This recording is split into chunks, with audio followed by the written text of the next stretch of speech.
ఒక్కసారి మనం ఒక లక్ష్యం పెట్టినప్పుడు అదే మన ప్రయారిటీ. దానిలోనే మనం తినాలి, దానిలోనే తాగాలి, దాన్నే ఊపిరిగా తీసుకోవాలి.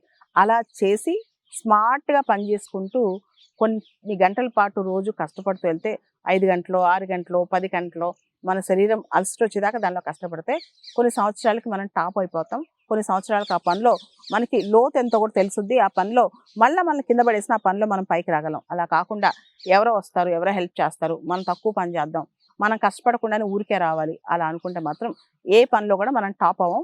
మీడియోకర్స్ లాగా అంటే చాలా నార్మల్‌గా మన లైఫ్ మిగిలిపోద్ది. చాలా నార్మల్‌గా మన లైఫ్ ఎండ్ అయిపోద్ది గూడా. కాబట్టి ఎవరైతే గొప్పగా బతకాలనుకుంటున్నారో వాళ్ళకి ఈ మాటలు ఖచ్చితంగా పనికొస్తాయి. మీరు ఒక పని అనుకుంటే, ఒక లక్ష్యం అనుకుంటే దానికోసం 100% మీ ఎఫర్ట్ ఎంతో అంతా పెట్టండి. మీ పొటెన్షియల్ ఎంతో అంతా పెట్టండి. అప్పుడు మిరాకిల్స్ మీరు అనుకోకుండానే జరిగిపోతా ఉంటాయి.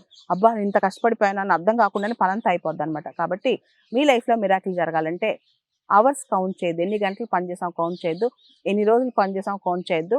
బ్రేక్ ఎప్పుడా అని ఆలోచించొద్దు. మనం చేసే పనిలోనే మనం ఆనందం వెతుక్కుంటే, మనం నిమగ్నం అయితే అదే అద్భుతాలకు దారితీస్తది.